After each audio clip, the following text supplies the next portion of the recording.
Bonjour à tous. Bonjour à ceux qui écoutent cette émission de midi en direct. Bonjour à ceux qui l'écouteront dans nos rediffusions de 16h et de minuit. Nos invités aujourd'hui, par ordre d'intervention à l'antenne, Francis Cousin, docteur en philosophie et responsable d'un cabinet de réflexion philosophique. Avec lui, nous réfléchirons au récent sommet du G20 à Londres et nous étudierons ce qui a pu manquer dans les résultats de ce sommet. Alain Benoît est philosophe, écrivain, directeur des revues Crisis et Nouvelle École, éditorialiste d'autre part à la revue Éléments. Avec lui, nous nous demanderons si entre la société capitaliste et la société collectiviste, il y a des voies différentes. Et nous sommes assistés par Anne-Marie Noël. Vos messages seront bien entendu les bienvenus. Nous les diffuserons tout au long de l'émission, mais nous y répondrons de façon plus groupée à partir de 13h environ. Nous allons donc commencer notre émission par une réflexion sur les résultats du sommet du G20 qui s'est tenu à Londres et qui a été présenté comme un succès retentissant.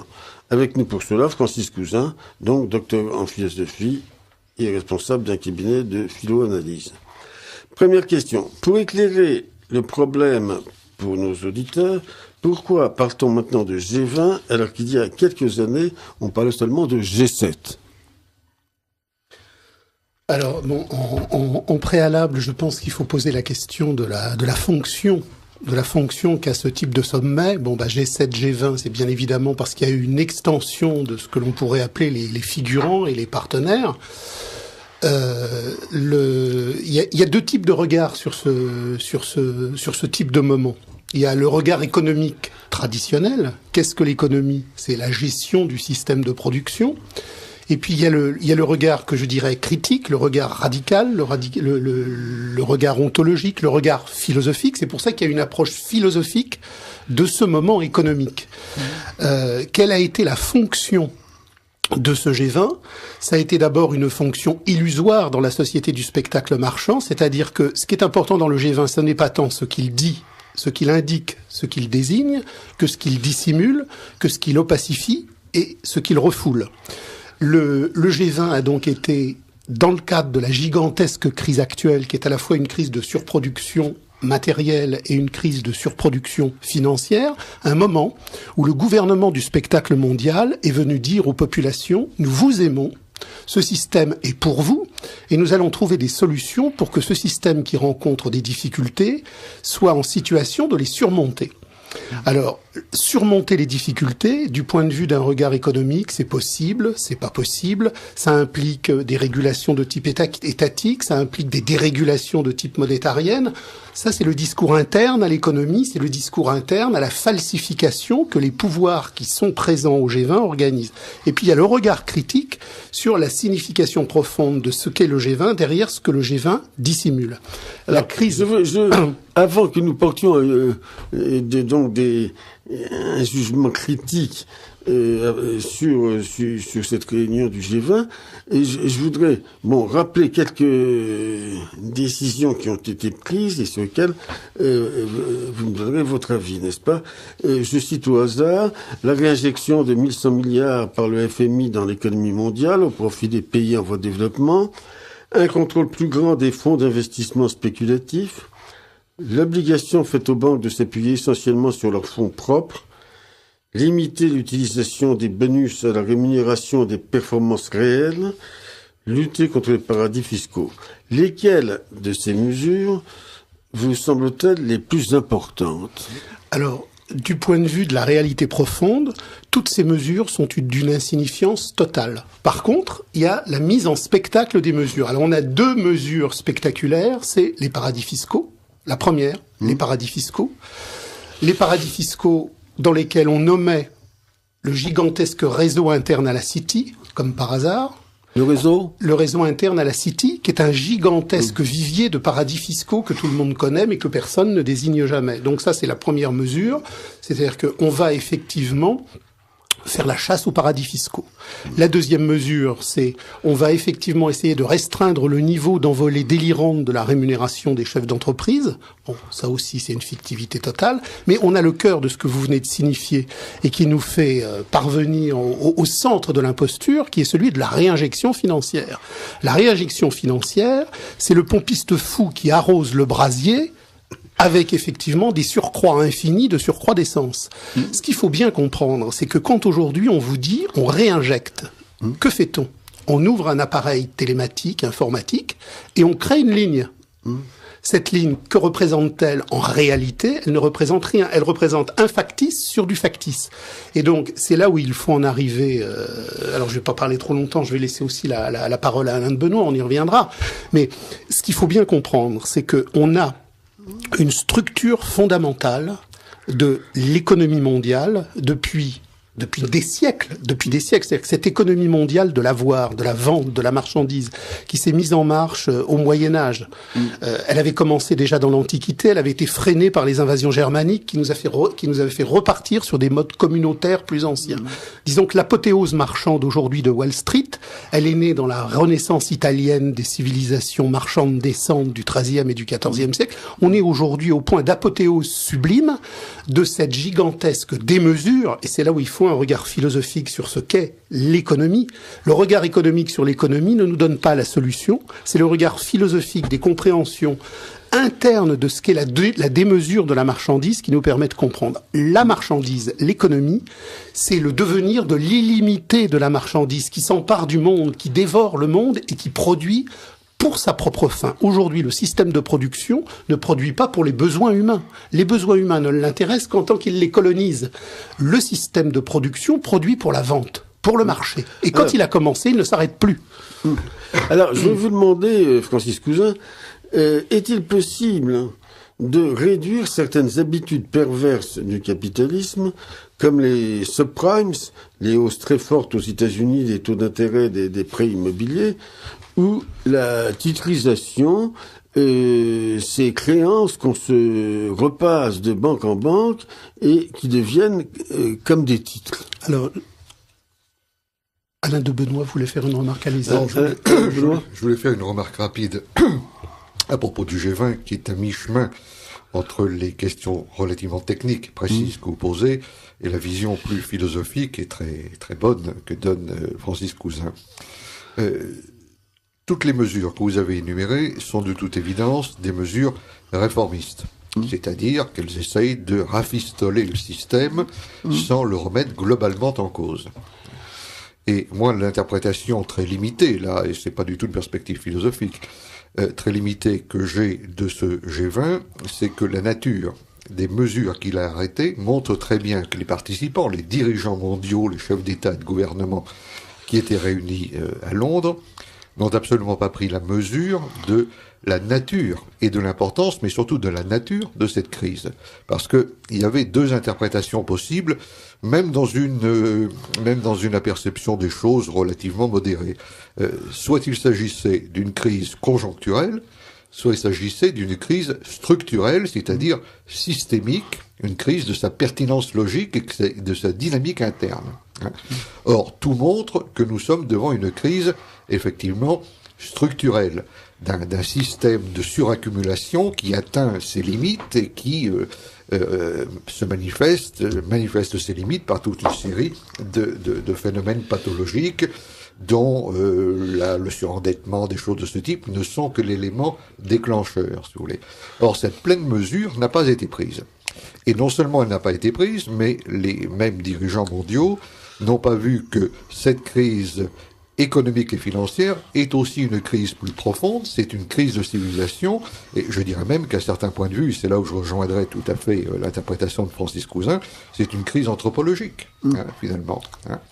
Oui, nous arrivons à, on pourrait prendre là, se référer de manière triviale au schéma des fameux cycles de Kondratiev, n'est-ce pas, quand on est dans une phase descendante d'un cycle de Kondratiev, la suraccumulation financière prend le pas sur la production réelle, les entreprises ferment les unes après les autres parce qu'il y a destruction d'emplois, etc., etc. On y reviendra peut-être, mais en tout cas, on est dans une phase absolument systémique. Or, actuellement, on essaye de refaire partir la machine avec comme seule perspective, au cas où ces mesures obtiennent un minimum d'effet, que, comme par devant, on va recréer les mêmes causes, qui recréeront les mêmes effets, mais vraisemblablement en plus grave encore. Oui.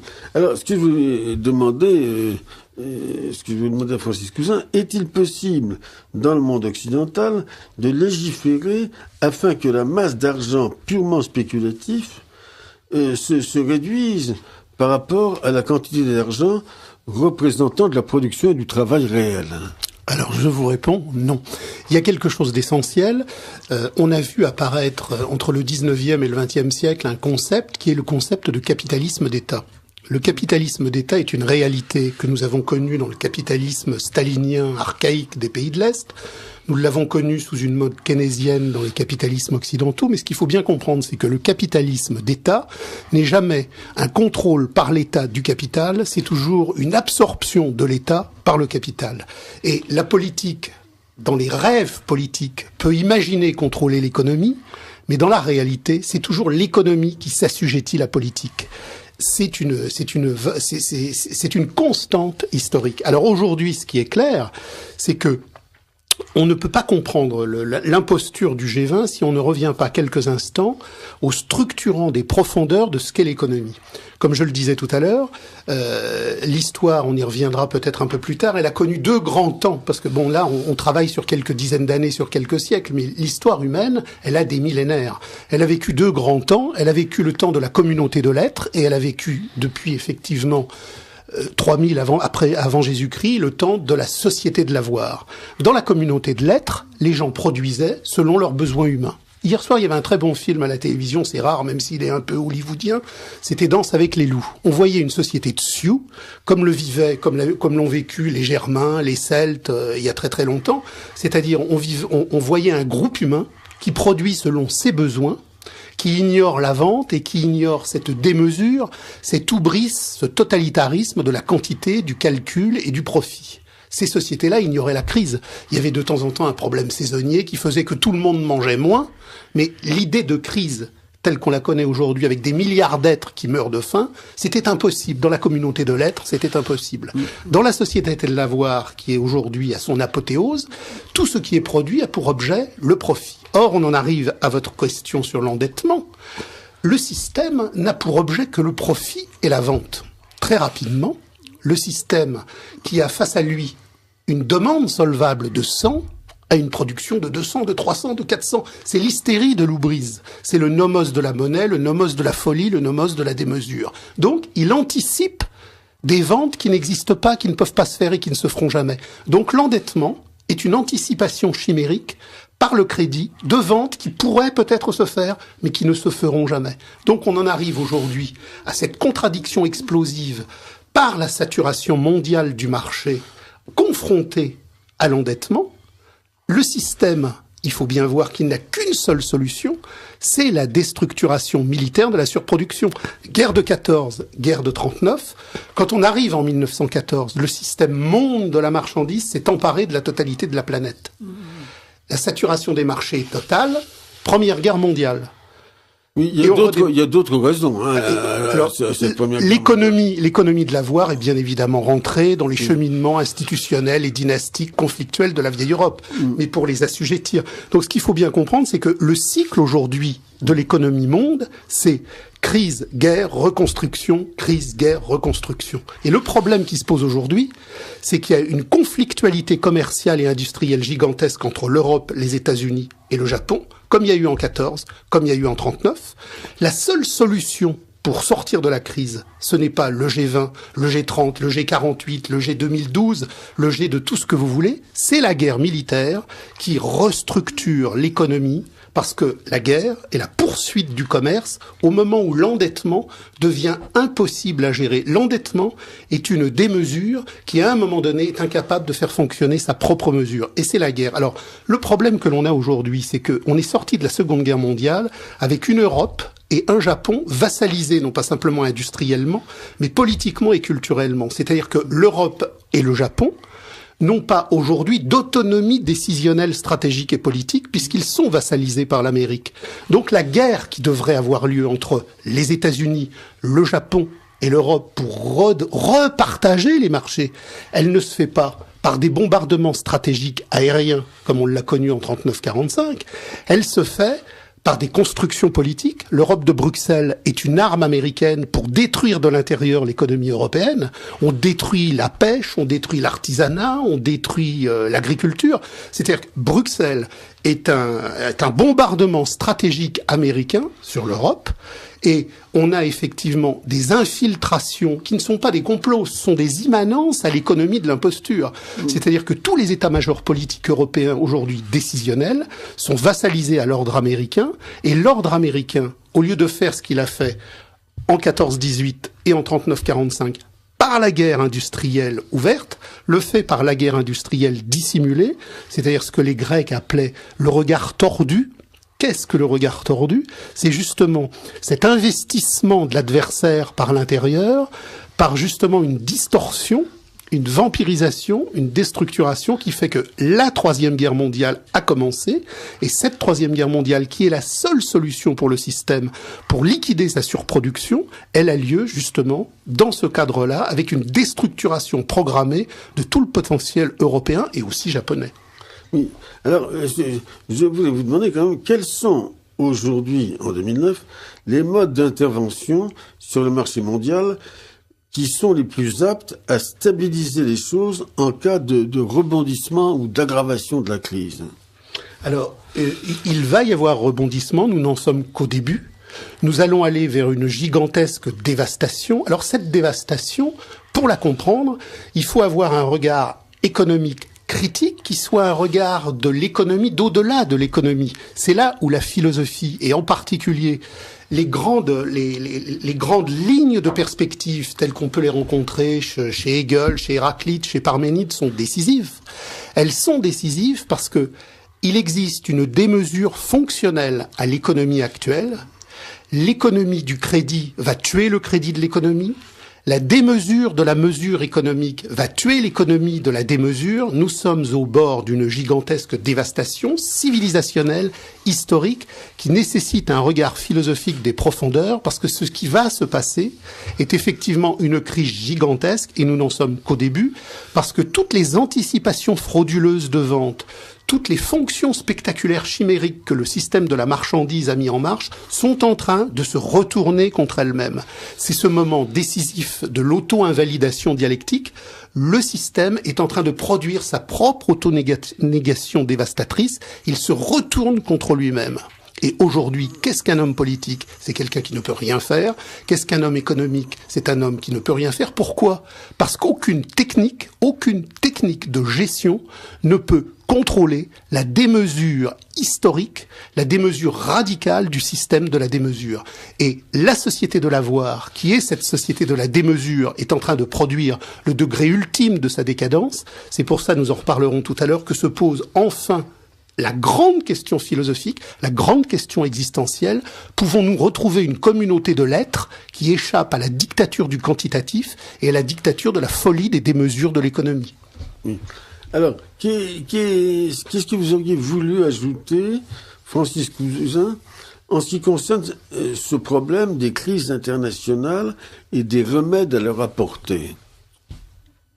Alors, il y a deux types de remèdes. Il y a le remède gestionnaire qui n'aboutira à rien.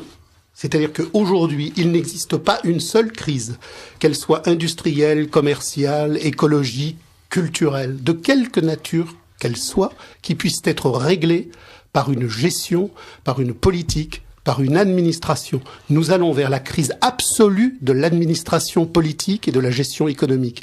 ce qu'il va falloir... Vous êtes assez pessimiste. Je ne suis pas pessimiste, c'est un bonheur infini. Pendant des siècles, l'humanité a vécu asservie à l'avoir, asservie au non-être, asservie au spectacle de la marchandise qui réduisait les êtres à n'être que des faire-valoir de la quantité. Pour la première fois depuis des millénaires, l'humanité va voir ce gigantesque système qui a tué des millions d'hommes dans l'histoire, se mettre en situation de ne peut-être plus pouvoir le faire. Nous allons vivre un grand moment historique où l'être de l'homme va pouvoir enfin s'insurger contre ce qui, depuis des siècles, l'a effectivement écrasé et dévasté. C'est profondément joyeux parce qu'enfin, l'homme va peut-être pouvoir vivre humainement. Alain Benoît, vous vouliez intervenir. Oui, non, vous venez de dire, pour des raisons très compréhensibles, à Francis Cousin qu'il était pessimiste parce qu'il dessinait des perspectives un peu apocalyptiques. Moi, je le trouve plutôt très optimiste, précisément, parce que je comprends bien ce qu'il veut dire. C'est-à-dire que c'est lorsqu'on touche le fond qu'on peut remonter à la surface. Hein. Donc, quand on est arrivé vraiment au pire, ça ne peut qu'aller en s'améliorant. C'est possible, bien entendu, mais bon, j'ai un petit doute quand même, parce que les facultés de résilience, comme on dit maintenant, de ce système global, me paraissent quand même très importantes. Hein.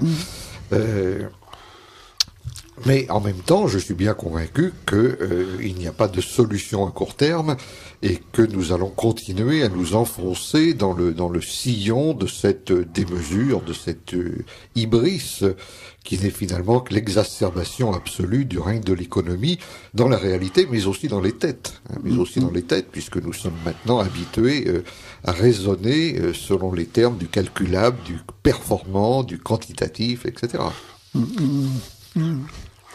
Et alors, Francis Cousin, voulez-vous donner une conclusion qui ne désespère pas nos auditeurs, mais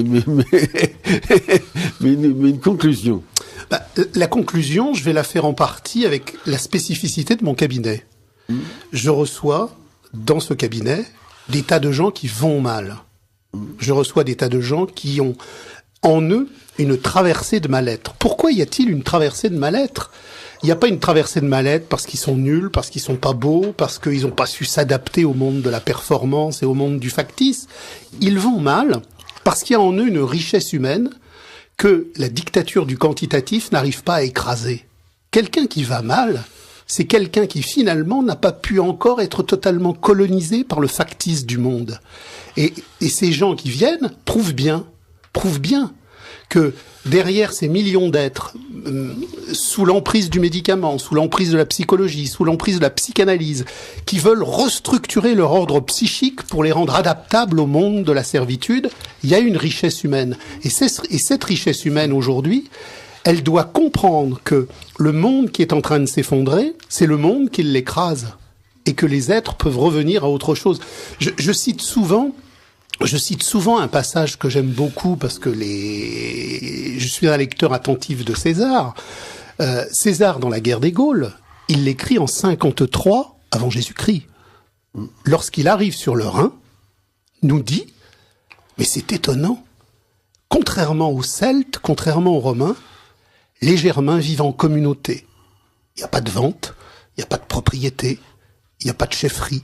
Les communautés germaniques de la forêt, je ne parle pas de celles des marges qui étaient déjà colonisées par le civilisationnel, vivent dans un monde qui justement exprimait cette communauté. Et quand tout à l'heure je parlais du film Danse avec les loups, bon, il a des travers hollywoodiens, mais il nous montre une société, enfin une communauté qui vit pour l'être de la communauté, qui n'est pas assujettie au despotisme d'un avoir extérieur. Et les gens qui viennent me voir dans mon cabinet et qui souffrent, ils souffrent pourquoi ?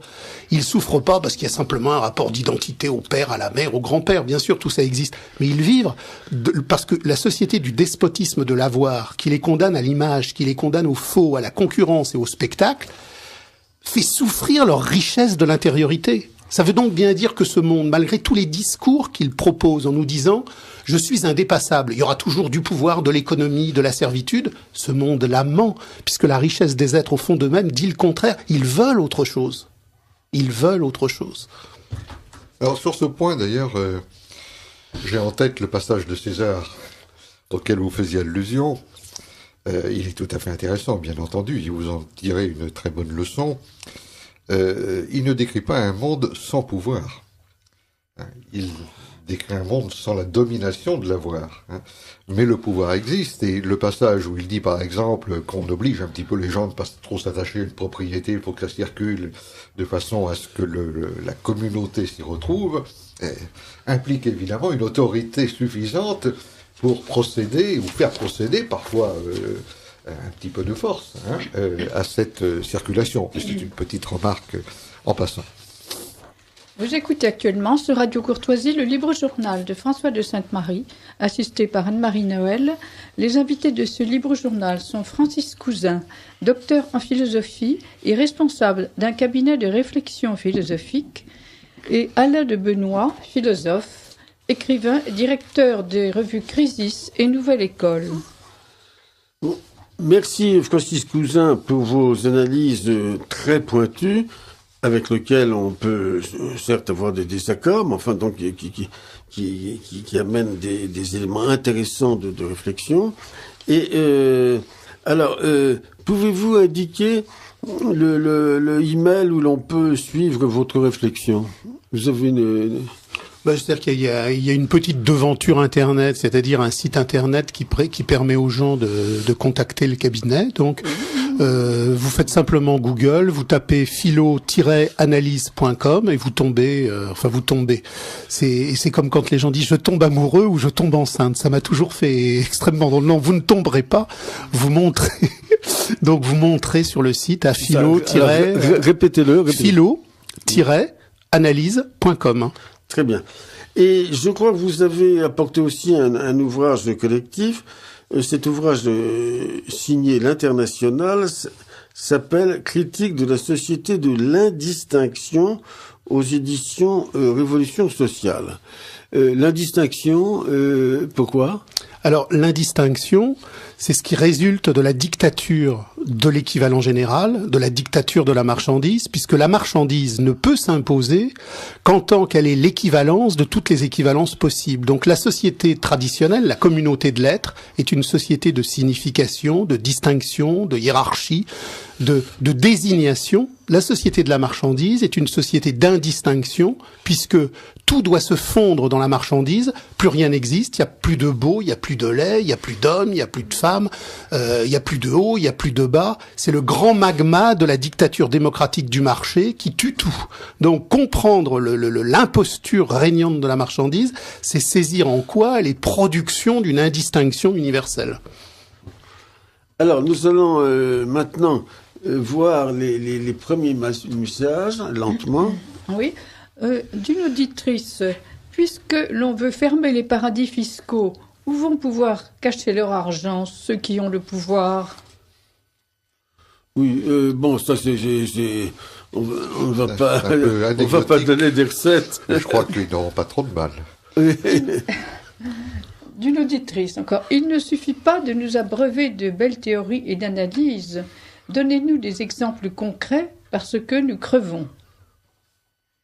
Est-ce que vous avez de mal-être. Est-ce que vous avez des exemples concrets, donc, Francis Cousin a donné de vos théories?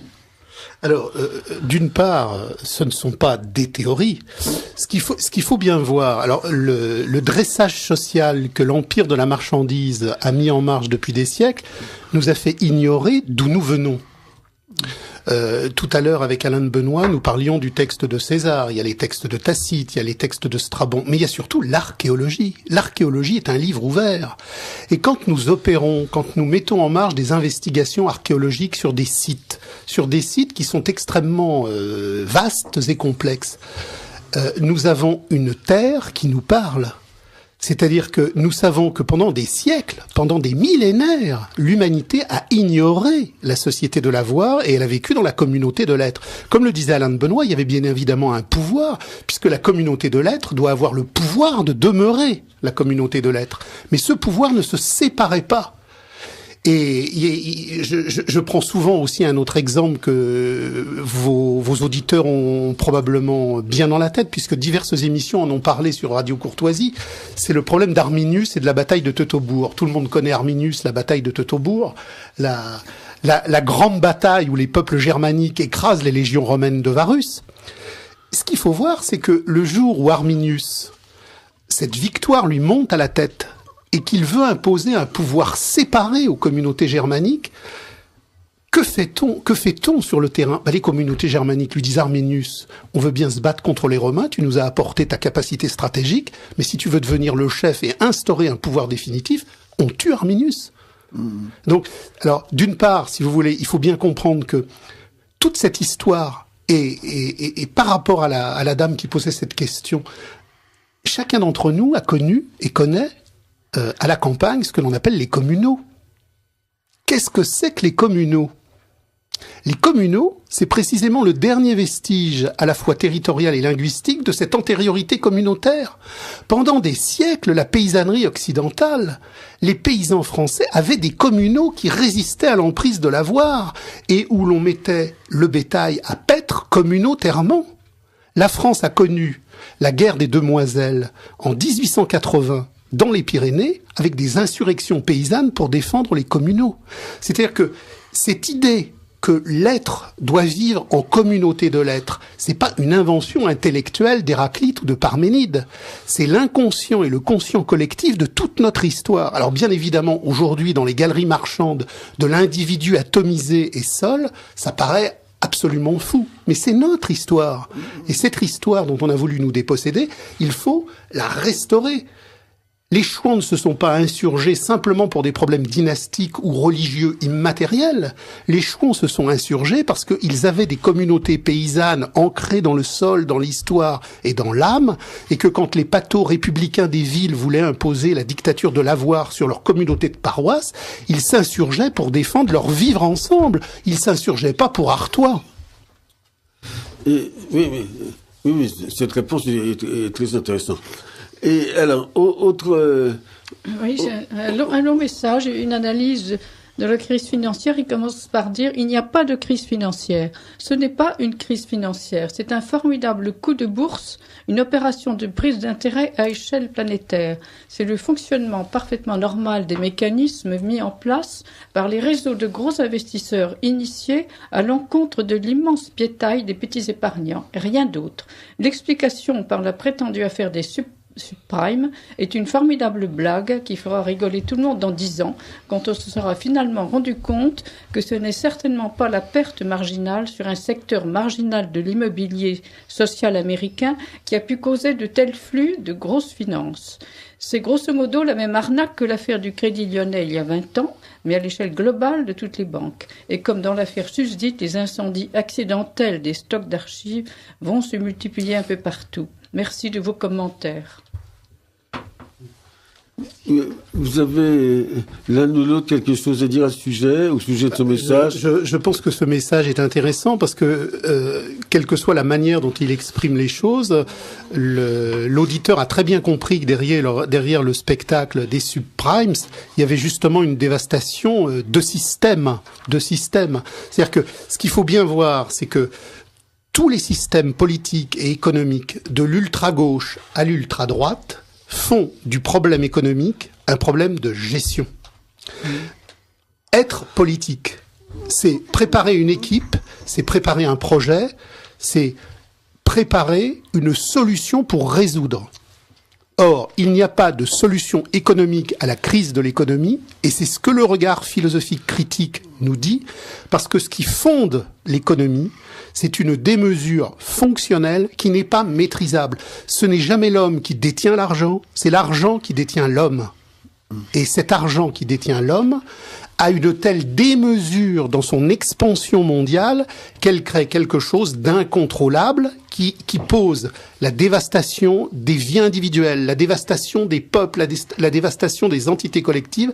Cette crise ne peut aboutir qu'à un gigantesque massacre de l'être humain. Un gigantesque massacre de l'être humain, et c'est parce que l'être humain veut vivre et doit vivre qu'il doit s'imposer contre ce système de démesure. Eh bien, le sujet que nous venons de traiter montre les failles de la société capitaliste, mais une autre société est-elle possible? Et si oui, dans quelle direction orienter les recherches, en sachant bien entendu que la société collectiviste a donné ses fruits catastrophiques? Avec nous, pour mener cette réflexion, Alain de Benoît, que nos auditeurs connaissent bien. Alain de Benoît, qui est philosophe et écrivain, directeur des revues Nouvelle École et Crisis, et qui est en outre l'éditorialiste de la revue Éléments. Essayons d'abord de cadrer notre sujet. Commençons, Alain de Benoît, par rappeler de façon succincte les avantages et les inconvénients de la société capitaliste. Écoutez, c'est un peu difficile de répondre comme cela parce que vous avez posé le problème au départ avec une alternative qui est elle-même peut-être contestable. Je ne crois pas du tout que les choses se posent en disant, ce qui est de manière un peu triviale, alors vous préférez le capitalisme, vous préférez le collectivisme. Donc, déjà, il y a une très forte ambiguïté sur la notion de collectivisme qui est brandie comme un étendard disqualifiant de principe. Vous faisiez allusion, je pense, tout à l'heure à l'économie soviétique ou stalinienne, n'est-ce pas? Bon. Est-ce que c'est une économie de type collectiviste? On peut aussi bien l'interpréter comme un capitalisme d'État inefficace et bureaucratique. En réalité, il y a forcément une dimension collective dans la vie économique. Les services publics, après tout, ce sont des services collectifs. Par conséquent, je crois que l'alternative fondamentale, là je rejoindrai, mais sans doute par une autre voie, ce que disait Francis Cousin, c'est plutôt de savoir si, pour prendre une formule connue, l'économie c'est le destin, si vous voulez. Lorsqu'on regarde l'histoire du monde, et plus spécialement peut-être l'histoire de notre civilisation, on voit que nous sommes passés d'un système social, dans lequel l'économie était encastrée. C'est le terme qu'emploie Karl Polanyi dans son livre La Grande Transformation, c'est-à-dire qu'il était encastré dans le social. Il n'y avait pas d'autonomie de la chose économique, et en particulier de l'échange économique. Et puis on est rentré, comme le dirait Francis Cousin, dans la dialectique de l'avoir, et en sorte que on a vu progressivement l'économie se désinsérer du social, tenter d'échapper aux contraintes du politique, proclamer la nécessité de son autonomie d'abord, et une fois cette autonomie acquise, finalement s'assujettir tous les ordres politiques ou sociaux. Et on est arrivé à la situation présente dans laquelle l'économie finalement devient un peu le destin. Lorsque Francis Cousin disait ce n'est pas l'homme qui détient l'argent, c'est l'argent qui détient l'homme, c'est une formule, on peut y voir une boutade, mais elle contient une part de vérité finalement très profonde. Si on regarde le passé le plus récent, ce que nous voyons, c'est la marchandisation, l'assujettissement à la logique du calcul et de l'évaluation monétaire de toute une série de domaines de l'existence qui autrefois lui échappaient. Qu'il s'agisse du sport, qu'il s'agisse de la vie rurale, qu'il s'agisse de l'entraide et des solidarités, qu'il s'agisse du spectacle, de la littérature, de l'art, etc. Finalement, l'argent, qui est le grand équivalent universel, ce à quoi tout peut se réduire à l'unité de base, 1 égale 1, c'est-à-dire qui permet de réduire toutes les quantités à la quantité, domine aujourd'hui, et nous en avons des exemples frappants. Lorsque l'on parle des bonus, des parachutes dorés, c'est évidemment relativement anecdotique à l'échelle des masses monétaires ou financières qui circulent chaque jour dans les marchés financiers, c'est vraiment epsilon, mais évidemment, ça heurte les gens. Parce que ça a une valeur symbolique et parce que ils se demandent à la fois d'où vient tout cet argent, ce que représente tout cet argent et pourquoi des gens qui n'ont pas forcément des capacités absolument géniales bénéficient de sommes aussi choquantes. Et dans ce sentiment que l'on trouve très répandu dans les classes populaires qu'il y a quelque chose de choquant, justement, dans le maniement et la distribution de sommes aussi grandes. On voit réapparaître ce que George Orwell appelait la décence commune, cette common decency dont il faisait l'apanage principalement, justement, des classes populaires. Donc l'histoire de l'Europe peut se lire de bien des manières, mais elle peut se lire notamment comme une montée progressive d'autonomisation de la sphère économique et financière qui finalement parvient à s'assujettir toutes les autres sphères. Pour être complet, il faudrait dire que cette montée progressive de la sphère économique est indissociable de la formation du développement de la classe bourgeoise, puis de l'individualisme libéral sur le plan idéologique, et toutes choses qui y sont associées, mais qui nous emmèneraient vers des horizons un petit peu abstraits.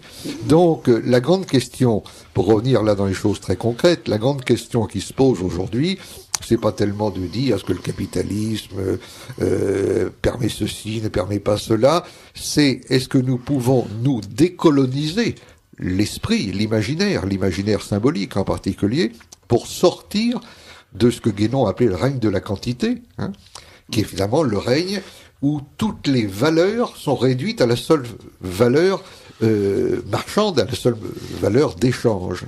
Oui, oui. Tout est rabattu sur cette valeur-là. Est-ce que notre imaginaire peut nous amener à concevoir ce que peut être la valeur d'autres valeurs qui ne sont pas réductibles à cela? Alors, si on veut dire maintenant que le capitalisme s'est révélé très efficace pour produire des biens et des services en grand nombre, et qu'il a permis d'élever le niveau du matériel d'un certain nombre de populations, personne ne va le nier. Mais la question, à mon avis, elle doit être posée en amont, c'est-à-dire quelle est la valeur même des notions d'efficacité, d'efficience, de calcul, de rationalité pratique, etc. C'est là que se pose véritablement le problème. Oui, c'est ça. C'est ça. Je crois qu'il y a un aspect dialectique des choses, en ce sens que le capitalisme a été un système extrêmement créateur de richesses, que la libre concurrence a été un énorme stimulant, qu'elle constitue un appel constant à la créativité, à l'imagination, mais évidemment avec, à côté de ça, d'énormes inconvénients, parce que l'argent va à l'argent, plus exactement, l'argent produit de l'argent, souvent plus que le travail. Alors, on peut par exemple se demander des choses très simples, là aussi ça fait partie un peu des truismes, mais pourquoi est-ce que les sociétés qui sont matériellement les plus riches sont en même temps les plus pauvres spirituellement? Pourquoi est-ce qu'aujourd'hui rien n'a plus de valeur, mais tout a un prix? Oui. Pour prendre une autre formulation. Et là, on est quand même au centre des choses. Et il ne faut pas du tout interpréter cette aperception critique comme une sorte précisément de luxe de riche, qui, parce que justement il aurait les moyens de vivre de manière assez aisée, feignerait de mépriser la richesse. Non, c'est une réflexion qui va beaucoup plus profond sur ce qui vaut tout simplement, et pour prendre les choses encore sous un autre angle, sur ce qui fait sens. Qu'est-ce qui fait notre raison d'être au monde?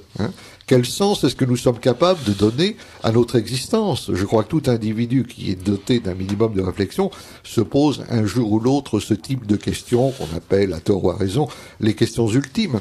Oui, oui. Et on sait bien, on voit bien tout de suite que ce n'est pas l'accumulation d'objets, l'accumulation de marchandises, avoir 2 voitures, puis 3, puis 4, puis 12, puis 24, qui résout véritablement les choses. Et c'est si vrai qu'on ne cesse de dire, autre truisme, que nous sommes aujourd'hui perdus dans un monde sans repère. Oui. Le seul repère que nous avons, c'est le repère de la consommation. Oui, ceci dit, bon, les repères ou le sens à donner à la vie, ce sont des choses qui ne sont pas faciles à trouver, n'est-ce pas? Et parce qu'il y a un très grand mystère, le mystère de la création. Ils sont à la fois très difficiles à trouver lorsque l'on veut formaliser les choses, mais je crois qu'il y a quelque chose qui est très très facile, c'est de prendre en soi-même la mesure de ce que l'on éprouve. Lorsque Francis Cousin parlait du mal-être des gens qui vont le voir, de tous ces gens qui vont mal, de tous ces gens qu'on croise dans la rue ou dans le métro et qui ont l'air vidés de leur énergie, les yeux hagards, épuisés, en proie à toutes sortes de misères sociales, matérielles et affectives, on voit bien qu'il y a ce que Freud appelait un malaise dans la civilisation, mais qui est sans doute quelque chose de plus profond. Alors maintenant, si on parle plus directement du capitalisme, le capitalisme a une histoire, bien entendu. Hein, et quand on voit les choses du point de vue de la longue durée, on s'aperçoit qu'au sens strict, le capitalisme ne représente finalement qu'une période assez courte de notre histoire, et qu'avant qu'il ne s'implante de façon ample, on n'était pas pour autant dans l'horrible collectivisme auquel je mets un peu des guillemets que vous évoquiez tout à l'heure, qu'il y a nécessairement toute une série de formules économiques qui permettent d'échapper à cela. Il peut y avoir coexistence dans une même société d'une économie publique, d'une économie privée, d'un tiers secteur. Il peut y avoir ce qu'on appelle aujourd'hui les systèmes d'échange locaux. Il peut y avoir des coopératives, il peut y avoir des associations collectives, etc. Une société avec marché, je le rappelle, n'est pas la même chose qu'une société de marché, c'est-à-dire une société dans laquelle le modèle du marché est pris comme paradigmatique, comme exemplaire de toute la formation des relations sociales ou des rapports sociaux. Mais ce capitalisme lui-même, il a une histoire. Et je crois qu'il y a 3 grands moments, si vous voulez, qu'on peut esquisser, parce que ça peut permettre aussi d'éclairer la nature de la crise que nous avons connue récemment et que nous connaissons et connaîtrons encore dans les années qui viennent. Il y a une première période, pour faire simple, où le capitalisme était vraiment une structure de combat, c'est-à-dire que les revenus du travail étaient perçus comme opposés, contradictoires des revenus et des profits du patronat. C'était comme dans un jeu à somme nulle, tout ce qui était gagné par l'un était automatiquement perdu par l'autre. Et la tactique du patronat était évidemment de maximiser ses profits en diminuant le plus possible les revenus du travail, c'est-à-dire les salaires. Mais évidemment, comme le grand problème du capitalisme, c'est le problème des débouchés, ça posait un problème évident dont la perception, en claire conscience, nous a fait rentrer dans une deuxième phase qu'on a appelée la logique fordiste, hein, du nom de Henry Ford, cet industriel américain de l'automobile, et qui évidemment a énoncé quelque chose qui semble tomber sous le bon sens, c'est que si on réduit trop les salaires, les gens n'auront plus les moyens d'acheter, évidemment, et à ce moment-là, comment va-t-on écouler la grande quantité de biens que l'on produit, hein. Et le système fordiste a été un système dans lequel on augmentait les salaires, on augmentait progressivement, de manière plus ou moins égale d'ailleurs, le pouvoir d'achat, parce que plus on augmentait le pouvoir d'achat, plus on augmentait la consommation et par conséquent la production. Et aujourd'hui, je vais très vite également, on est rentré dans une troisième phase qui, à certains égards, renoue avec les origines du capitalisme. C'est-à-dire que les salaires sont à nouveau mis sous pression, hein. Ils sont mis sous pression. Il y a 3 pressions principales qui s'exercent sur les salaires. Il y a la pression concurrentielle, il y a la pression actionnariale, et il y a la pression qui résulte de l'immigration. Pour parler tout de suite de l'immigration, je crois que l'immigration qui entraîne beaucoup de pathologies sociales, elle est beaucoup de choses, mais elle est aussi d'abord fondamentalement une sorte d'armée de réserve du capital qui permet de désarmer les ardeurs revendicatives du prolétariat autochtone et de faire pression à la baisse sur les salaires indigènes, en quelque sorte. La pression actionnariale, c'est autre chose. Les actionnaires sont aujourd'hui, du moins dans les sociétés cotées en bourse, devenus les véritables propriétaires de ces sociétés. Et les actionnaires, bien entendu, veulent un retour sur investissement, pour prendre l'expression consacrée, qui soit aussi rapide et aussi important que possible. C'est-à-dire qu'ils veulent que les profits qui vont leur être redistribués s'accroissent, et pour cela, soit on baisse les salaires, soit on produise autant et, si possible, toujours plus, avec moins d'hommes. hein. Donc il y a là une formidable pression à la baisse. Quant à la pression concurrentielle, elle prend un nouveau visage à l'époque des délocalisations. Il est très clair que lorsque les revenus du travail des Français, des Européens sont mis en concurrence dans des conditions de dumping absolu avec des pays émergents qui ont un bon taux de productivité et qui produisent la même chose à des conditions salariales absolument basses, n'est-ce pas? Il y a une pression. Alors cette triple pression sur les salaires, aujourd'hui, qu'est-ce qu'elle a entraîné? Elle a entraîné une paupérisation relative des couches populaires et des parties inférieures, disons des couches moyennes. Et ces milieux, pour essayer de maintenir leur mode de vie, n'ont plus qu'une seule solution, qui était de s'endetter. Hein. Le crédit a été la grande innovation du capitalisme après 1945, hein, toujours dans cette perspective de débouché. Hein. D'un côté, on a essayé, il y a un débouché qui consiste à faire travailler les gens de plus en plus, c'est le programme de Nicolas Sarkozy, hein, travailler plus pour gagner plus, mais évidemment sans jamais revaloriser l'unité de travail, c'est-à-dire l'heure travaillée. Hein. Mais c'est l'offensive visant à faire travailler les gens le dimanche, par exemple, s'inscrit dans la même perspective, mais il y a forcément une limite, parce que les journées n'ont que 24 heures, et puis les gens veulent quand même garder un petit peu de temps pour leur famille, leurs loisirs, leurs enfants, etc. Et l'autre technique, ça a été le crédit. Hein. On consomme l'avenir, hein. Vous payez rien tout de suite, vous achetez, et puis vous paierez plus tard. Hein. Et puis évidemment, comme on a amené les gens à s'endetter au moment même où leur salaire et leurs revenus baissants ont créé les conditions de leur insolvabilité, on est arrivé à ces crises de crédit qui ont été, sur le plan purement technique, l'élément déclencheur de la crise que nous avons connue. C'est ça. Alors, jusqu'ici, nous avons beaucoup parlé donc du capitalisme, et donc nous avons très peu de temps pour parler, je dirais, du socialisme, n'est-ce pas? Et le principal avantage du socialisme, si on en reste à la théorie, c'est que l'existence de tous est garantie par tous. L'État prend en charge les grands risques, la maladie, le chômage, la pauvreté, et il apporte son soutien à la formation scolaire, universitaire, professionnelle, etc. Alors, le principal inconvénient de ces sociétés de type social-démocrate, je dirais, c'est que développant le secteur assisté de la population, elle tend à inverser le rapport population active, population entretenue. Elle ne donne pas de motivation suffisante aux gens pour sortir de l'assistanat, et elle a donc souvent tendance à freiner la croissance.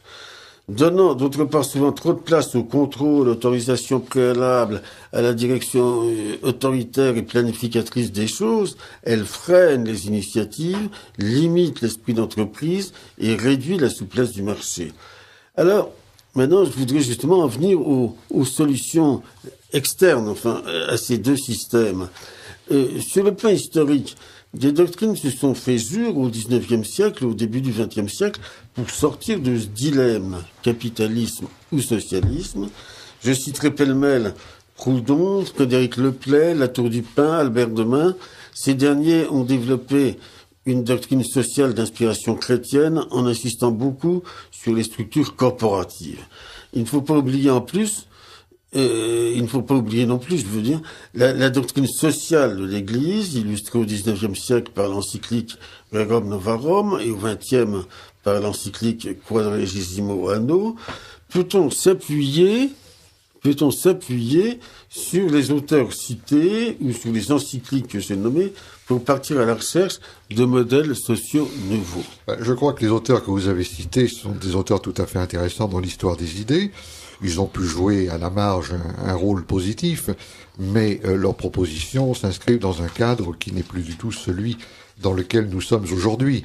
Le catholicisme social de Latour du Pin et de quelques autres, je dirais, s'apparente quand même beaucoup à ce qu'on appellerait aujourd'hui simplement le paternalisme.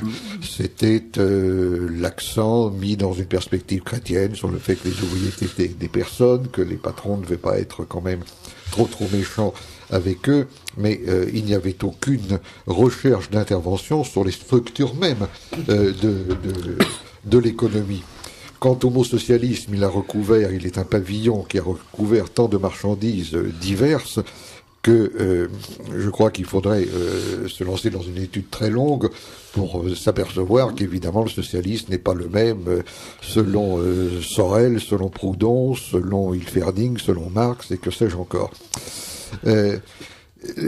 Pour revenir à un aspect très très concret, là dans une perspective qui est relativement réformiste, mais je pense par exemple que nous avons deux ordres de considération. Le premier, ça rejoint le problème de la croissance et de la décroissance. Nous avons considéré implicitement pendant des siècles que les ressources naturelles étaient à la fois inépuisables et gratuites. C'était d'ailleurs chez Marx une conception. C'était un schéma qui rentrait tout naturellement d'ailleurs dans le schéma d'interprétation économique libérale. Aujourd'hui, on sait très bien que les réserves naturelles ne sont pas gratuites et d'autre part qu'elles ne sont pas inépuisables par définition même, puisque elles, si importantes que puissent être les réserves dans certains cas, elles existent nécessairement d'une façon limitée. Comme d'un autre côté, il paraît évident qu'on ne peut pas aller vers une croissance matérielle infinie dans un espace fini, il faut en tirer des conclusions, mais qui n'ont pour l'instant pas été tirées, puisque tout le monde ne parle que de refaire repartir la croissance le plus vite et le plus haut possible.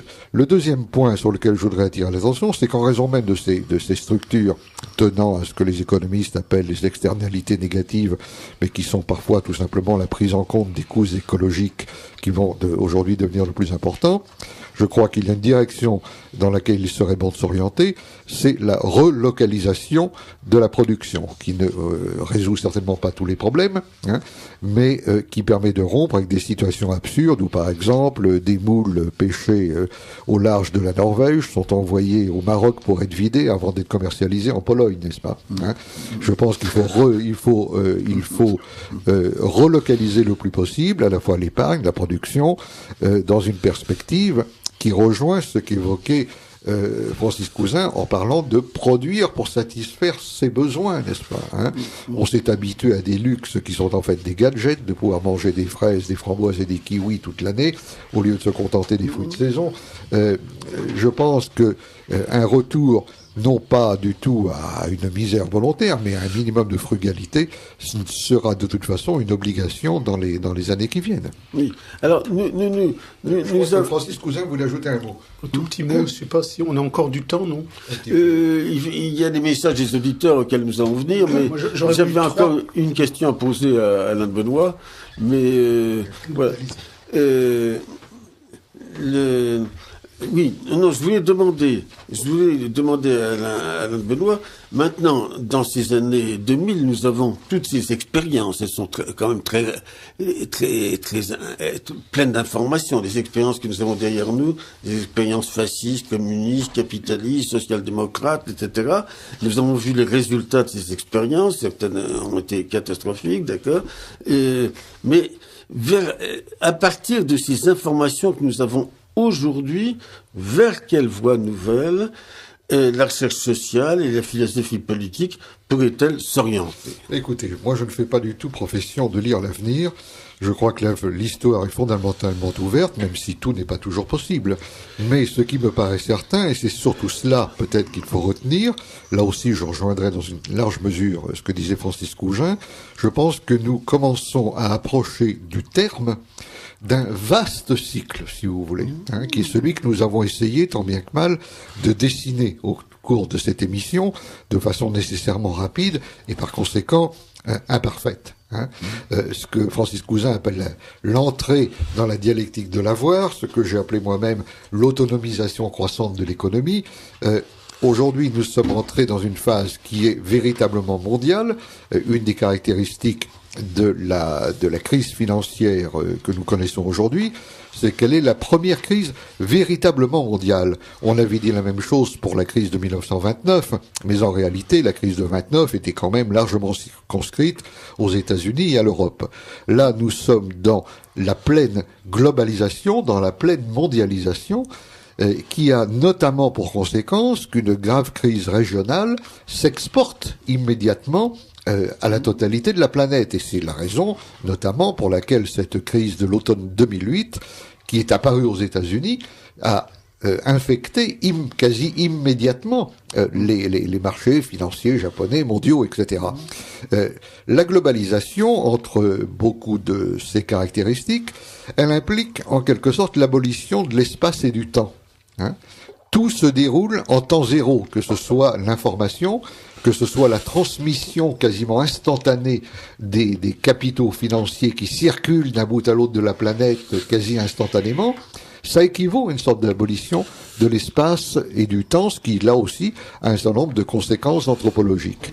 Mais après la mondialisation, on ne peut pas aller plus loin. Donc il y a coïncidence à la fois d'une globalisation qui est entièrement réalisée, du fait qu'il commence à y avoir une véritable saturation des marchés, une certaine tendance à l'abaissement des taux de profit, une crise des débouchés.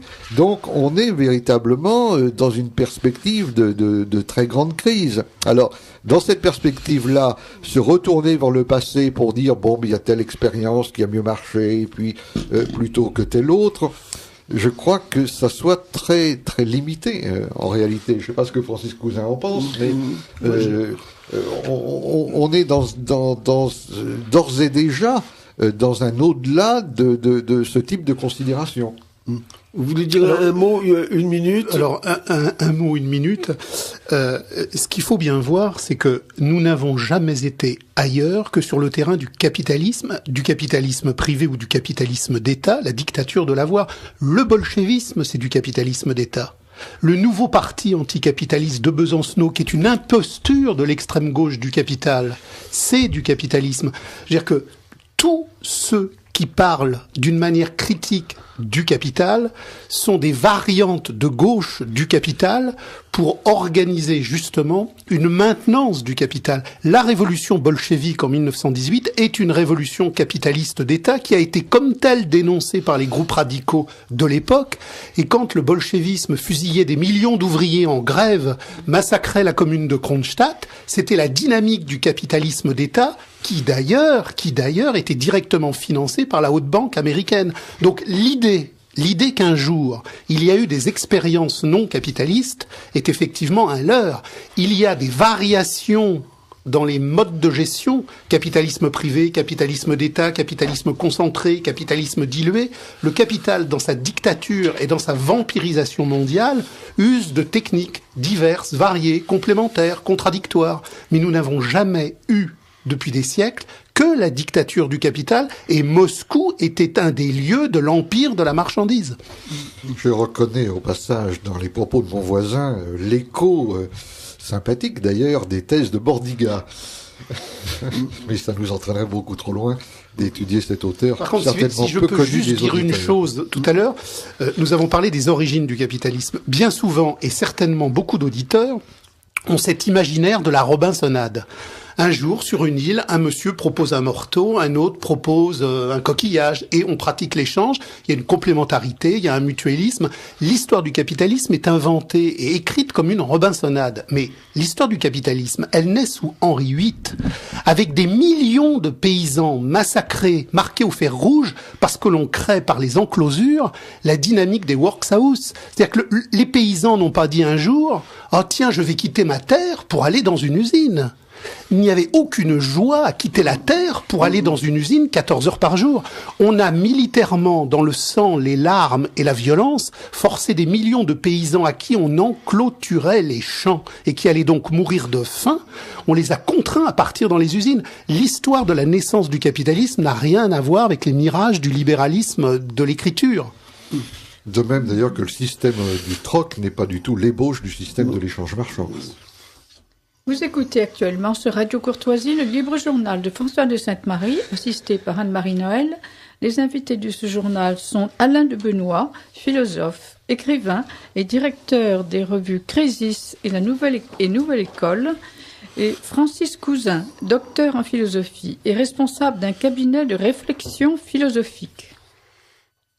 Merci Alain de Benoît pour vos analyses toujours approfondies. Rappelez-nous en passant les coordonnées de votre livre sur la décroissance. Il est paru aux éditions Édite. Il se trouve normalement en librairie. Et le titre, rappelez-le. Le titre, c'est Demain la décroissance, et le sous-titre, c'est Penser l'écologie jusqu'au bout. Bon, maintenant, donc, un bref communiqué de notre ami Claude Rousseau. Le colloque annuel de l'association des amis de Guy Auger aura lieu le 16 mai de 10h à 18h à la faculté de droit de Paris, 12 place du Panthéon. Le thème en sera la tyrannie du progrès. Tout renseignement au siège de l'association, la Croix de l'Épine, 61 970, Saint-Agnon-sur-Sarthe. La Croix de l'Épine, 61 970, Saint-Agnon-sur-Sarthe. Alors, passons maintenant, j'espère que nous avons le temps, aux divers messages. Très bien. D'un auditeur, votre exposé et les commentaires qu'il suscite de la part de certains auditeurs sont très intéressants. Mais au total, ce n'est qu'un épisode du hasard et de la nécessité qui conduit tout l'univers. Ce sont des considérations là très vastes. D'une auditrice. Pouvez-vous nous parler de la France médiévale où l'honneur, la fidélité, la charité sous l'influence du christianisme et aussi la loyauté étaient les valeurs suprêmes. Elles représentent pour moi l'idéal. Les adorateurs du veau d'or de la Bible ont tout détruit. Bon, juste une petite réflexion sur ce que dit l'auditeur, si vous me le permettez. Je vais vous laisser après. Alors, je vais vous laisser après la fin. Allez-y. Je voudrais dire que, je crois que ce serait une erreur de considérer comme idyllique la période du Moyen-Âge, n'est-ce pas, parce que, il y avait d'autres problèmes et qui, quelquefois, étaient très rudes. Voilà. Alors, justement, par rapport à ce que dit l'auditeur, peu de gens le savent, puisqu'on vit dans la dictature, justement, de la justification mensongère du temps présent. Il y a quelqu'un de très intéressant qui s'appelle Lewis Mumford, qui a fait un travail sur travail et loisirs au Moyen-Âge. Combien de mois de vacances l'artisan avait au Moyen-Âge par an? Entre 3 et 4 mois. Pourquoi le paysan, pourquoi l'artisan avait tant de temps de vacances? Parce qu'on était justement dans une société où il y avait encore une immanence de l'être, et par le biais des fêtes religieuses, on avait une quantité incroyable de jours chômés. Donc, je veux dire, l'idée que nous sommes en train d'accéder à une société de temps libre considérable, non seulement est factice et fausse, mais toute l'histoire de la modernité a consisté dans la lutte laïcarde de la marchandise, à casser le temps traditionnel religieux, parce que justement c'était un temps qui n'était pas rentable. Donc il faut bien que les gens savent qu'au Moyen-Âge, on avait 2 à 3 fois plus de vacances qu'aujourd'hui. Alors par contre, le côté négatif que votre auditrice n'a peut-être pas vu, c'est que la dictature de la marchandise, elle est venue aussi de la royauté. Car la royauté, pour casser le pouvoir de la féodalité, a fait rentrer dans le système d'appareil d'État quelque chose qui était terrible, qui était le pouvoir de l'argent, le pouvoir de la bourgeoisie. Et le jour où la bourgeoisie n'a plus eu besoin de la royauté pour casser l'antériorité féodale, elle a mis la royauté à la poubelle. Moi, je voudrais dire aussi quand même que dans cette période du Moyen-Âge, la religion, la vision qu'on avait de la religion à l'époque, n'est-ce pas, c'est cette religion absolutisée et avec des éléments de superstition très importants, aboutissait aussi à des choses épouvantables. Je veux dire, non seulement à des guerres de religion, à des massacres, et un peu plus tard aux sorcières brûlées. Alors les sorcières brûlées, je suis en train de travailler sur le sujet. Les sorcières brûlées, ça n'est pas le fait d'une période médiévale obscure. Les sorcières brûlées, c'est le temps des Lumières, c'est le temps de la Renaissance. Les grands massacres de sorcières en pays calviniste, c'est précisément la dictature de la marchandise, le pouvoir du magistrat et le pouvoir du médecin qui veut détruire le système traditionnel villageois où la femme avec ses onguents, la femme avec ses herbes, produit un contre-savoir que le pouvoir urbain de la marchandise veut détruire. Donc là encore, c'est un mythe. Les sorcières brûlées au Moyen-Âge, ça n'a jamais existé. C'est la Renaissance et c'est d'abord la Renaissance calviniste. Oui, mais pas seulement calviniste, hein, parce que... Principalement.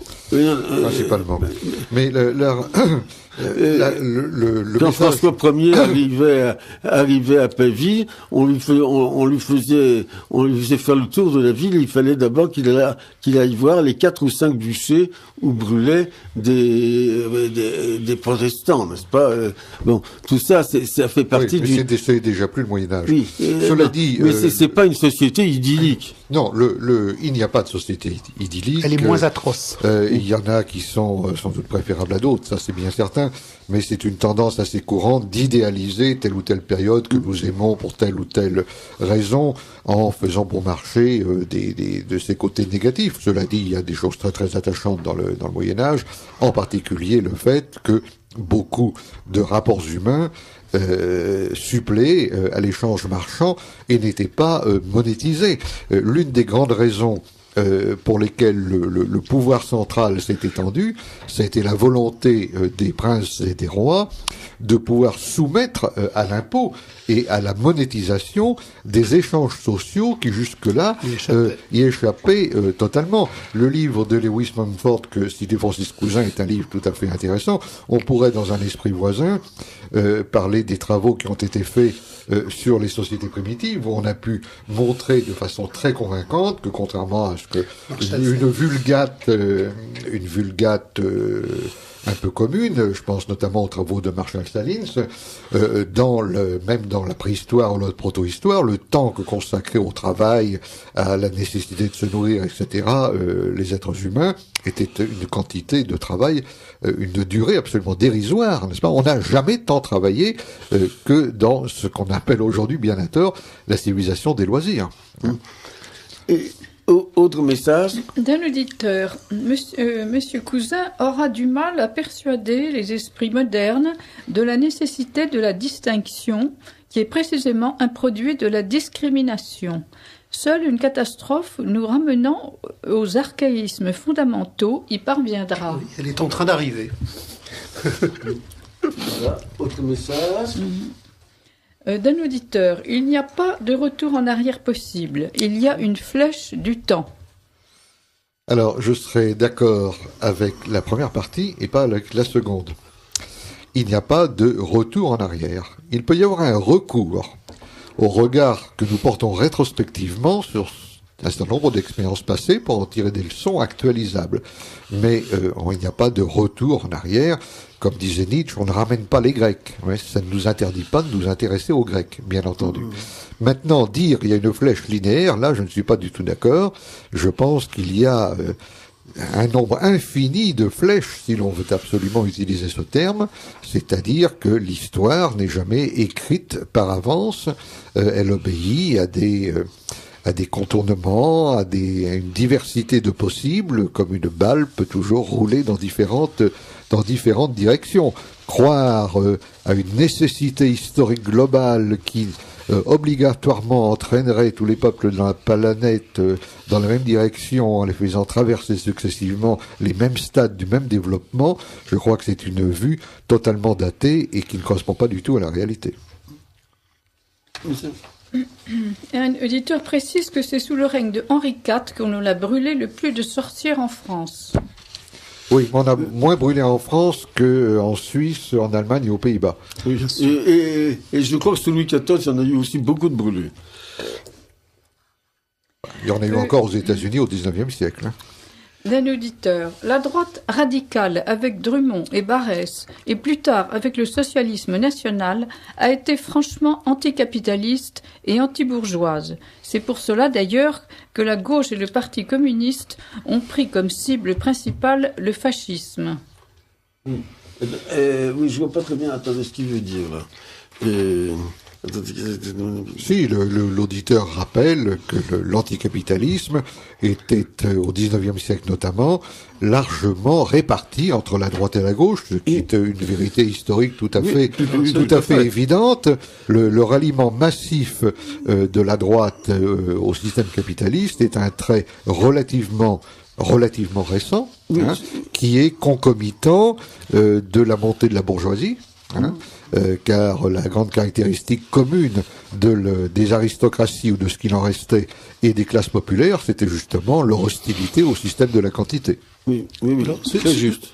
Ceci dit, par rapport à ce que dit l'auditeur, faut quand même préciser les choses. C'est-à-dire que pendant très longtemps, face à cette dévastation terrible que le système de la marchandise a posée et a positionnée, un certain nombre de courants de gauche et de droite ont voulu humaniser, rééquilibrer la marchandise. Mais justement, du point de vue de ce que doit être une révolution ontologique, il ne s'agit pas de rééquilibrer la marchandise. D'abord, ça ne sert à rien parce qu'on ne la rééquilibre pas. Et ensuite, c'est une imposture. On a posé tout à l'heure la question de la vraie solution. Pourquoi en sommes-nous là ? Nous en sommes là parce que toutes les communautés de lettres qu'a connues l'histoire étaient localisées. Donc, quand une communauté de lettres rencontrait une autre communauté de lettres, par le biais du troc, puis par le biais de l'échange, se mettait en marche une déstructuration qui imposait la dictature de l'avoir. L'anti-universalité de ces communautés étroites et locales posait nécessairement l'émergence d'un concurrentiel explosif. La grande chance et la seule chance de la déshumanisation planétaire contemporaine, c'est qu'aujourd'hui, la conscience historique possible d'un homme à Sydney et la conscience historique possible d'un homme à Anchorage ou à Dallas. C'est-à-dire que le mensonge du monde peut être conscientisé universellement. C'est-à-dire que la révolution ontologique, c'est la communauté de l'être à l'échelle mondiale par des fédérations locales de communautés qui produisent selon leurs besoins humains et non plus selon les besoins solvables. Donc, cette idée d'une vaste fédération mondiale de communautés de l'être est enfin quelque chose de possible parce que c'est le renversement de l'universalité de la marchandise. Nous passons aux autres messages qui sont nombreux. Oui. D'un auditeur. Le quantitatif et le mal-être vont ensemble, comme l'action et la réaction. Tout dans l'univers marche par paire, en opposition. Autre message. D'une auditrice. Ne pensez-vous pas qu'il serait temps de dire aux gens que plus on possède, plus on est esclave de ses possessions ? Il est temps de leur dire que plus on possède, plus on est possédé. Oui, et par conséquent, plus on est pauvre. Mais c'est ça. Ça, on le sait, hein. Depuis longtemps. Il y a une vieille sagesse, n'est-ce pas, qui le sait depuis longtemps. Mais si vous voulez, bon, juste un petit exemple qui est à la fois drôle et tragique. Indépendamment des consultations individuelles, je fais aussi des consultations collectives, ce que j'appelle des ateliers, et je pose parfois cette question. Ne me parlez plus du travail, ne me parlez plus du loisir, ne me parlez plus de vos voyages, ne me parlez plus du dernier film, ne me parlez plus du dernier match. Parlez-moi de vous. Et là, un moment de silence est terrible, ce qui n'existait pas dans la communauté germanique, dans la communauté sioux. Parce que dans ces communautés archaïques, l'homme parlait de lui et de l'être, et non pas de ce qui l'habille. Aujourd'hui, l'homme ne peut plus parler que de ce qui l'habille. C'est-à-dire que quand on lui pose la question « dites-moi de l'être, indépendamment de tous vos fers », un silence de mort tombe, et c'est ça la grande désolation intérieure qui fait souffrir les gens. Ils ne sont que ce qui les habille socialement. D'une auditrice. On confond capitalisme et confort technologique. Le confort technologique a développé l'appât du gain et a dérivé vers l'adoration du veau d'or. Oui. Parce que l'appât du gain a des causes bien diversifiées. Un auditeur qui revient sur un message tout récent. Quand j'ai parlé d'une flèche du temps, je ne sous-entendais pas une marche linéaire et déterministe. Je suis au contraire en accord total avec les commentaires que vous faites sur un avenir non écrit. C'est d'ailleurs la théorie moderne du chaos. Voilà une précision qui s'imposait. Un auditeur demande à connaître les titres des ouvrages de monsieur Francis Cousin. Je ne sais pas si vous avez publié. Il y a pas mal d'ouvrages, mais bon, qui sont pas toujours disponibles. Celui que nous avons signalé tout à l'heure. Alors, je sais qu'il part beaucoup en ce moment. Par contre, je sais que vous pouvez le trouver sans difficulté à la librairie Facta, qui est rue de Clichy. Combien rue de Clichy C'est la librairie d'Emmanuel Ratier. C'est au 4 ou 8. Enfin, je crois que c'est au numéro 4. C'est l'église de la Trinité. Voilà. Oui, c'est ça. Très bien. D'un auditeur. Je signale sur Google un article « L'escroquerie monétaire mondiale ». Bien. Un autre auditeur. Merci, messieurs, de rétablir la vérité sur le véritable Moyen-Âge. Bien. Voilà. Et donc il nous reste quelques minutes. Et juste par rapport au Moyen-Âge. Justement, laissez-moi finir. Il nous reste quelques minutes. Alors, aussi bien Francis Cousin qu'Alain de Benoît, dites ce que vous auriez vous dire encore sur ces sujets. On ne peut pas épuiser tout le sujet, mais vous avez peut-être d'autres choses à dire. Alain de Benoît. Je crois que nous avons abordé une problématique sous une forme sans doute un peu difficile, très vaste, avec un regard philosophique sur les choses, et qui peut surprendre sans doute des auditeurs qui ne sont pas habitués ou plus habitués à avoir ce type de regard. Mais justement, si ça a pu susciter chez certains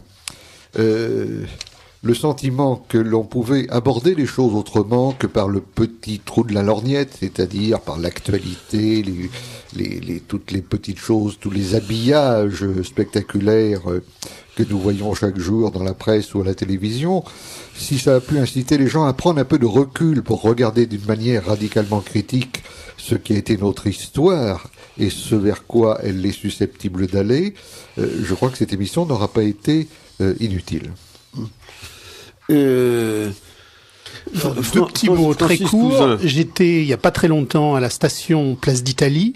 Il y a, au bas mot, 10 à 12 SDF en permanence. La société traditionnelle médiévale, avant la dévastation qui a mis les paysans sur les routes quand on a détruit les communaux, elle ignorait ce fait-là. Dans la communauté traditionnelle, même dans la pénurie la plus extrême, personne n'est mis à la porte puisqu'il y a un vivre ensemble qui subsiste. Alors aujourd'hui, nous avons l'apothéose de la dictature marchande et nous avons des gens qui meurent dans le monde de l'abondance sur un bout de carton pourri et dans la froidure la plus totale. Donc ça c'est la réalité de l'horreur contemporaine. Oui, alors ça c'était là. Oui, mais c'est ça, on peut développer d'ailleurs tous ces points de vue. Vous avez tout à fait raison. Mais ce qui me frappe aussi, je dirais, c'est le nombre de personnes ayant apparemment perdu la raison, qui circulent dans la rue et qui apparemment n'ont pas d'abri. Vous voyez des gens qui passent en gesticulant, en parlant avec une voix très forte, etc. Bon, ces gens-là ne sont pas pris en charge par la société. Et ça, c'est une très grosse carence de notre société. C'est un vide. Ils sont d'autant moins pris en charge qu'à bien des égards, c'est la société qui les produit. Pas toujours, d'ailleurs, mais souvent. Elle les expulse de son sang. Mais juste une dernière petite phrase, puisque on était sur un positionnement philosophique. Ce qu'il faut bien voir, c'est que tout ça était écrit.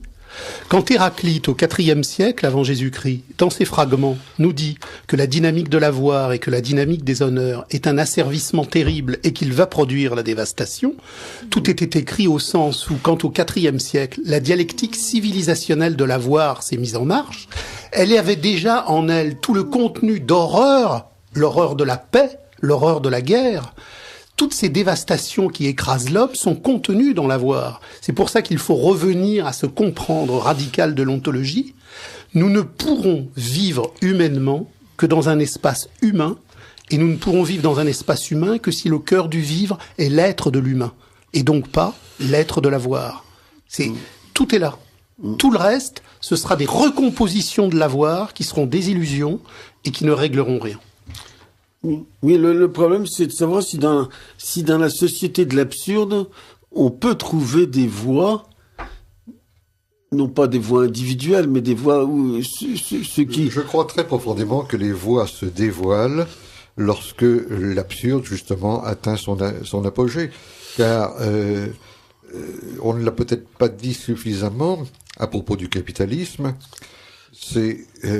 il n'y a pas de plus grand adversaire du capitalisme que le capitalisme lui-même.